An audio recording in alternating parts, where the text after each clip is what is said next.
بسم اللہ الرحمن الرحیم۔ ختم اللہ علی قلوبہم وعلی سمعہم وعلی ابصارہم غشاوۃ ولہم عذاب عظیم۔ اللہ تعالیٰ نے ان کے دلوں اور کانوں پر مہر لگا دی ہے اور ان کی آنکھوں پر پردہ ہے، ان کے لیے بڑا عذاب ہے۔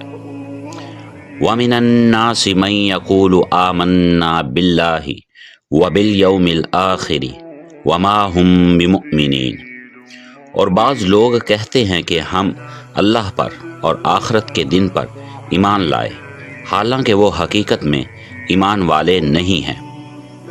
يُخَادِعُونَ اللَّهَ وَالَّذِينَ آمَنُوا وَمَا يَخْدَعُونَ إِلَّا أَنفُسَهُمْ وَمَا يَشْعُرُونَ، وہ اللہ کو اور ایمان والوں کو دھوکہ دیتے ہیں مگر در حقیقت وہ اپنے آپ ہی کو دھوکہ دے رہے ہیں اور ان کو اس کا احساس تک نہیں ہے۔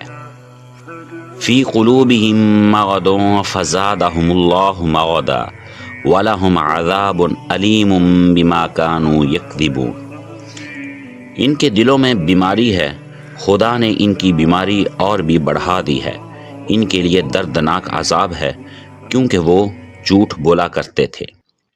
وَإِذَا قِيلَ لَهُمْ لَا تُفْسِدُوا فِي الْأَرْضِ قَالُوا إِنَّمَا نَحْنُ مُصْلِحُونَ، اور جب ان سے کہا جاتا ہے کہ زمین میں بگاڑ نہ پیدا کرو تو کہتے ہیں کہ ہم ہی تو ہیں اصلاح کرنے والے۔ اللہ تعالیٰ نے ہر شخص کے اندر حق کو قبول کرنے کی فطری استعداد رکھی ہے، لیکن جب آدمی عناد کے جذبہ سے کسی بات کے نہ ماننے پر بضد ہو جاتا ہے تو اس کی یہ استعداد آہستہ آہستہ ختم ہو جاتی ہے۔ اب دل میں حقائق کو قبول کرنے کی صلاحیت باقی نہیں رہتی۔ کان موجود ہیں لیکن کان سے دلوں کا فاصلہ اتنا بڑھ جاتا ہے کہ سنی انسنی ہو جاتی ہیں۔ آنکھیں موجود ہیں لیکن وہ خدا کی نشانیوں کو دیکھ کر خدا تک پہنچنے سے قاصر ہیں۔ اسی کیفیت کا اس آیت میں ذکر ہے۔ ایسا نہیں کہ خدا کے مہر لگانے کی وجہ سے وہ کفر پر بضد ہیں، بلکہ جانتے بوجھتے ان کے انکار و عناد کی وجہ سے اللہ تعالی نے مہر لگا دی ہے اور ان کو بے توفیق اور محروم کر دیا ہے۔ گویا ان کا انکار و عناد سبب ہے اور بے توفیقی اس کا نتیجہ۔ مدینہ میں ایک گروہ ایسا تھا جو اپنے آپ کو مسلمان ظاہر کرتا تھا لیکن یہ حقیقت میں کافر تھا۔ ان کو منافقین کہا جاتا تھا۔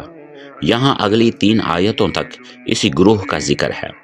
کیونکہ اللہ تعالیٰ ان کے دھوکہ سے باخبر ہیں، وہی الہی کی وجہ سے رسول اللہ صلی اللہ علیہ وآلہ وسلم اور مسلمان بھی ان فتنہ انگیزیوں سے بے خبر نہ تھے، اس لیے در حقیقت وہ خود ہی دھوکہ میں تھے اور ان کو اس کا اندازہ تک نہ تھا۔ بیماری سے مراد چھپا ہوا کفر و نفاق ہے۔ اسلام کو جوں جوں فروغ ہوتا تھا اور نبوت محمدی صلی اللہ علیہ وآلہ وسلم کا پودا تناور ہوتا جاتا تھا، ان کی اسلام کے بارے میں حسد اور جلن میں بھی اضافہ ہوتا جاتا تھا۔ اسی کو ان کی بیماری میں اضافہ سے تعبیر کیا گیا ہے، یعنی مسلمان ہونے کا غلط دعویٰ کرتے تھے۔ عقیدہ عمل کے تمام بگاڑ کی جڑ کفر و شرک ہے اور یہ کفر پر ڈٹے ہوئے تھے۔